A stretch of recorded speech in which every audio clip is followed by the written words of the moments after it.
Hello students, how are you all?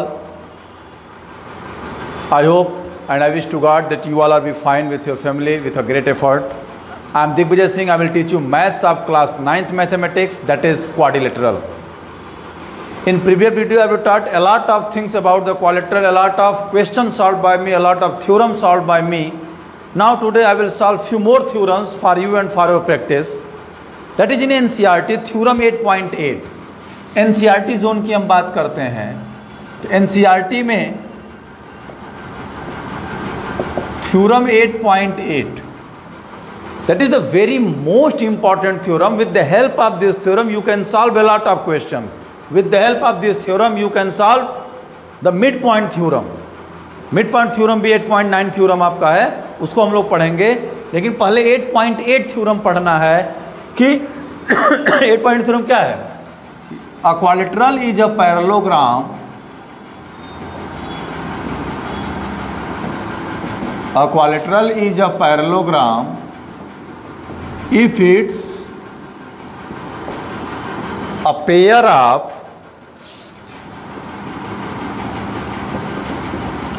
opposite sides are equal and parallel.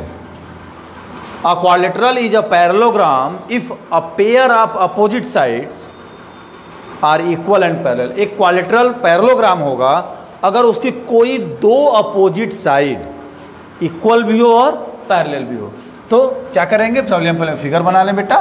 देखिए ये हम figure बना ले रहे हैं. देखिए मान लीजिए ये एक क्वाड्रिलेटरल है, A B C D given in quadrilateral ABCD, AB is equal to CD and AB parallel DC. AB CD के इक्वल भी है और इसके पैरेलल है. क्लियर है. अब आपको करना है नहीं टू प्रूफ.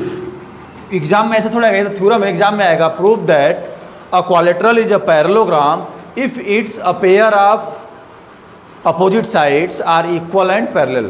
प्रूव करिए कि एक क्वाड्रिलेटरल पैरेललोग्राम होता है यदि उसका कोई दो अपोजिट साइड इक्वल भी हो और पैरेलल भी हो. तो प्रूव कर देते हैं. To proof ABCD is a parallelogram. ये शॉर्ट फॉर्म में है, आप पूरा लिखिएगा. अब कंस्ट्रक्शन कर दें बेटा,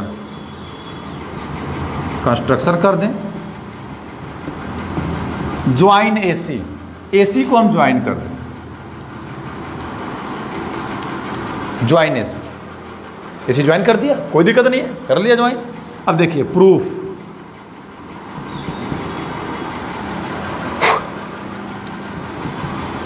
in triangle ABC and triangle CDA, ABC and CDA. देखिए इसको हम एंगल 1 कर लें और इसको एंगल 2 कर लें. Angle 1 angle 2. कभी कभी क्या होता है, कुछ बच्चे क्या करते हैं कि जैसे टीचर ने पढ़ाया एंगल 1 एंगल 2, ये क्यों माना जाता है, इसलिए कि थोड़ा लिखने में हमको इजी रहेगा. लेकिन बिना आप फिगर में उसको डिनोट किए डायरेक्ट अगर इसमें लिखेंगे तो चेक करने वाला समझेगा ओ कहीं से पक्का ये चीटिंग कर लिया है. ले फिगर में कहीं 1 2 का पता नहीं, आप यहाँ 1 = 2 लिखे पड़े हैं, तो प्रॉब्लम होगी ना. तो फर्स्ट ऑफ ऑल आप उसको पूरे अच्छे से फिगर में डिनोट करिए, वही चीज़ लिखिए जो फिगर में है. नहीं तो आप एंगल BAC = एंगल DCA करिएगा. एंगल 1 = अभी छोड़ दीजिए इसको. AB = क्या है, CD. ये गिवन है. AB और CD इक्वल है, ये दिया हुआ है. अब उसके बाद क्या है बेटा, यानी एंगल BAC एंगल 1 और एंगल DCA यानी एंगल 2 इक्वल है. Alternate interior angle because AB parallel DC. जब इतना सब लिख देंगे आप तो समझ जाएगा कि your concept should be clear. आपका कॉन्सेप्ट क्लियर है और इसलिए वो आपको पूरे मार्क्स देगा, ये जान लीजिए. लेकिन everything should be written by you, सारी चीज़ आपके द्वारा रिटन होनी चाहिए। अब उसके बाद क्या हो जाएगा बेटा, A C is equal to C, एक कॉमन साइड है,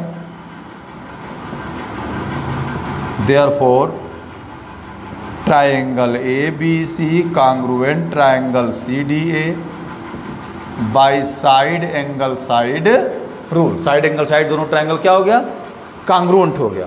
देयरफॉर इसको एंगल 3 मान लीजिए, इसको angle 4, therefore angle 3 is equal to angle 4 and B C is equal to A D by C P C T, यानी corresponding parts of congruent triangles are equal. तो देखो बेटा, if angle 3 is equal to angle 4, therefore these are alternate interior angle। ये क्या है, alternate interior angle है, therefore BC parallel AD।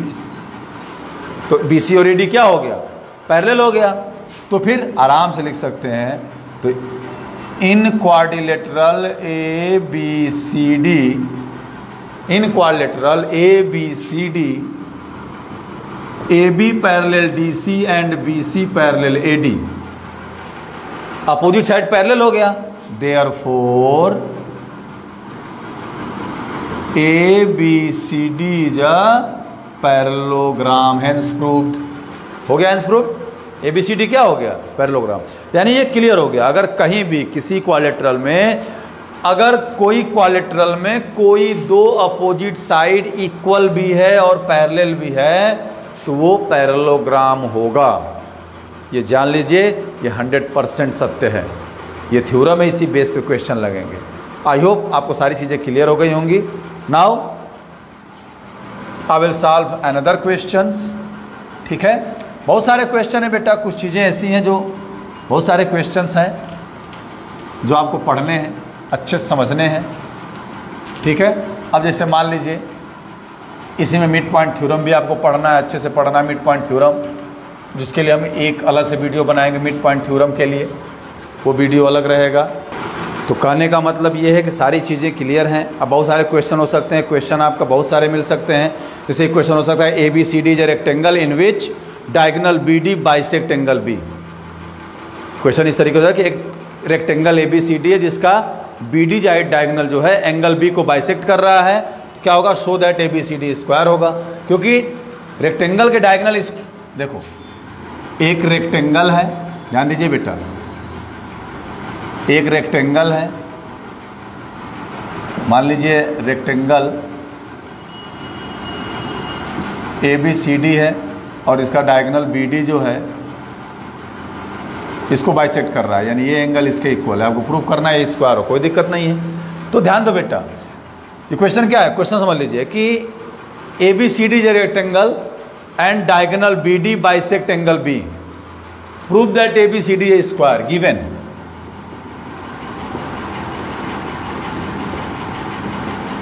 ABCD is a rectangle,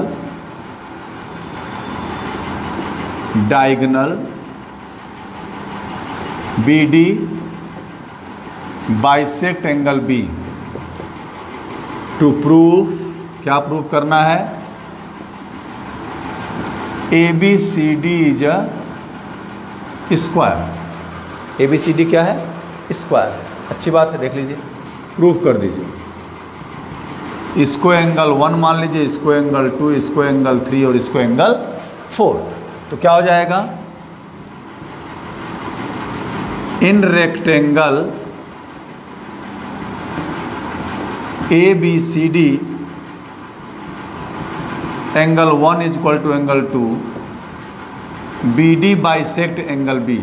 ये given है, क्या ये गिवन है। अब देखो बेटा, angle 1 is equal to angle 4 and angle 2 is equal to angle 3। क्यों होगा, अल्टरनेट इंटीरियर एंगल, क्योंकि rectangle is also a parallelogram. क्यों, AB parallel DC and BC parallel AD, ये जान लीजिए। तो अपोजिट साइड पैरेलल होती है, क्योंकि रेक्टेंगल भी पैरेललोग्राम है, स्क्वायर भी पैरेललोग्राम है, रोम्बस भी पैरेललोग्राम है, मैं बता चुका हूँ। तो therefore angle 3 is equal to angle 4 हो जाएगा। ध्यान दो बेटा, एंगल 3 एंगल 4 के इक्वल हो गया। And angle 1 is equal to angle 3, and angle 1 is equal to क्या हो जाएगा, एंगल 3। एंगल 1 एंगल 3 के इक्वल हो गया। तो in triangle BCD angle 1 is equal to angle 3, therefore BC is equal to CD।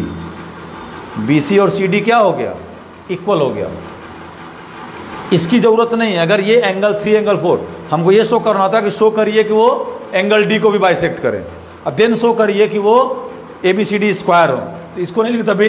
यहाँ एंगल 1 एंगल 4 के equal है, एंगल 2 एंगल 3 के इक्वल है, और एंगल 1 एंगल 2 के इक्वल है। इसका मतलब एंगल 1 भी एंगल 3 के इक्वल हो जाएगा। तो अगर एंगल 1 एंगल 3 के इक्वल, किसी भी ट्राइंगल में अगर दो एंगल इक्वल है तो उनकी अपोजिट साइड आपस में इक्वल होगी। यहाँ देखिए, but AB is equal to DC and BC is equal to AD, therefore AB is equal to BC is equal to CD is equal to AD, therefore ABCD is a square. ABCD क्या हो गया, square हो गया। और rectangle is a square if its all sides are equal, और rectangle is a square if its a pair of opposite sides are equal. अब देखिए, ये साइड इसके ऑलरेडी इक्वल है, अगर इसको इसके, ये ऑलरेडी इसके इक्वल है, अब इसको इसके इक्वल प्रूव कर दिया तो ये इसके इक्वल हो जाएगा, सब आपस में इक्वल हो गए, ये स्क्वायर हो गया। हमने प्रॉपर्टी बताई थी कि इस रेक्टेंगल की कुछ प्रॉपर्टी अगर चेंज होगी तो स्क्वायर हो जाएगा, क्योंकि स्क्वायर एक रेक्टेंगल है, रेक्टेंगल एक स्क्वायर नहीं है। रेक्टेंगल की जब सभी साइड आपस में इक्वल हो गई वो स्क्वायर हो गया। इस तरीके से आप क्वेश्चन सॉल्व कर सकते हैं। और हम लोग नेक्स्ट वीडियो में कुछ क्वेश्चन सॉल्व करेंगे, सारी चीज़ें अच्छे से पढ़ेंगे, फिर मिड पॉइंट थ्योरम पढ़ेंगे। तब तक के लिए आप प्रैक्टिस करते रहिए। वीडियो को लाइक करिए, सब्सक्राइब करिए, शेयर कीजिए, ताकि हमको बूस्टअप होते रहें। हम नेक्स्ट वीडियो मिलते हैं नए सोच और नए जज्बे के साथ, नए जोश और नए जज्बे के साथ, नए प्रॉब्लम नए सोल्यूशन के साथ। तब तक के लिए थैंक यू।